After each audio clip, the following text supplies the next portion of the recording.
ইয়াত কাটিব এতিয়া আপুনি ওচৰলৈ আহিব এতিয়া আমাৰ এই দৌতিক ঘৰখনৰ ফিটা কাটিবলৈ দিছোঁ সকলোৱে ওচৰলৈ আহক সকলোৱে আহক এইটো আহক সকলো আহক ভাল লাগিব আৰু এতিয়া ফিটা কাটক কৃষ্ণ দেই কাটক কাটক কাটক অঁ আৰু এতিয়া সুমিয়াই লৈ গৈছোঁ সোমাই যাওক আপোনালোকে সোমাই যাওক এইটো সোমাওক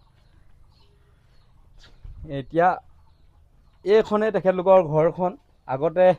এতিয়া ওখকৈ বনাই দিছোঁ অকণমান আৰু তেখেতলোকৰ বহুত ডাঙৰকৈ বনাবলৈ জেগাও নাই ঘৰটো আৰু এইপিনে বিচনাপত্ৰ আছে তেখেতলোকৰ বিচনা নাই বিচনা মই পাৰিলে কম সময়ৰ ভিতৰতে তেখেতলোকক বিচনা এখন দিবলৈ চেষ্টা কৰিম আৰু এতিয়া বৰ্তমান এনেকৈ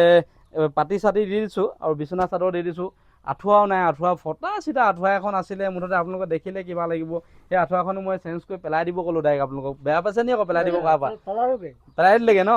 আঁঠুৱাখনো পেলাই দিলে আৰু ইয়াৰ ঋতুৰাজ তেখেতলোকৰ কাৰণে আমি কিবা কিবি লৈ আহিছোঁ অঁ এইটো প্ৰথম দি লৈছোঁ এটা আপোনালোকৰ ইয়াত কাৰেণ্টৰ ব্যৱস্থা নাই আৰু ময়ো বহুত ডাঙৰ মানুহ নহয় তেখেতলোকক ঘপককৈ যে কাৰেণ্টটো লগাই দিম বুলি ক'ব নোৱাৰোঁ আপোনালোকক এটা চ'লাৰ লাইট দিছোঁ মই দেই এইটো আপোনালোকৰ লাইটটো এনেকৈ বাহিৰত থৈ দিলে অট'মেটিক চাৰ্জ হ'ব ৰ'দত থৈ দিলে চাৰ্জ হ'ব দেই এইটো তাৰপিছত আপোনালোকে এই চুইচটো এনেকৈ টিপি দিব এইটো এতিয়া চাৰ্জ নাই চাৰ্জ দিব লাগিব দেই ৰ'দত থ'ব তাৰপিছত আপোনালোকে এইটো চ'লাৰ দেখিছে নহয় এইখন ধুনীয়াকৈ এইটো এনেকৈ থৈ দিলে চাৰ্জ হ'ব লাইট জ্বলিব দেই এইটো দিলোঁ আপোনালোকে তেখেতলোকে একদম 3-4টা বজাতে হেনো ভাত খাই শুৱে বুলি কৈছে কেলৈ আপোনালোকে শুৱে গৰমত থাকিব নোৱাৰে কাৰণে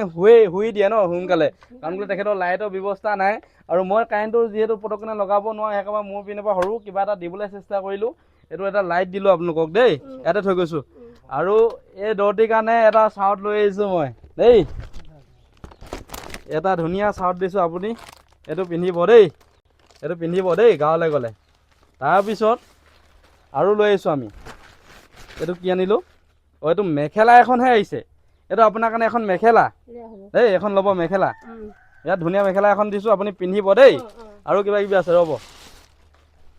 তাৰপিছত এইটো এটা ব্লাউজ দিছোঁ দেই এইটো এটা ব্লাউজ ল'ব আৰু ধুনীয়া এযোৰ কাপোৰ দিছোঁ আপোনাক এইযোৰ দেখিছে পিয়ৰ কটনৰ কাপোৰ গাঁৱলৈ গ'লে পিন্ধি যাব ক'ৰবালৈ গ'লে কেনেকুৱা লাগিছে কাপোৰযোৰ ইয়াত ধুনীয়া কাপোৰটো বহুত কোমল হয় দেই এইটো ল'ব আৰু এইপিনে আমাৰ মিস্ত্ৰীসকলেও সহায় কৰিছে আৰু ইয়াৰ ঋতুৰাজ ইটো থাকেই আৰু কেমেৰামেন আমাৰ মৃদু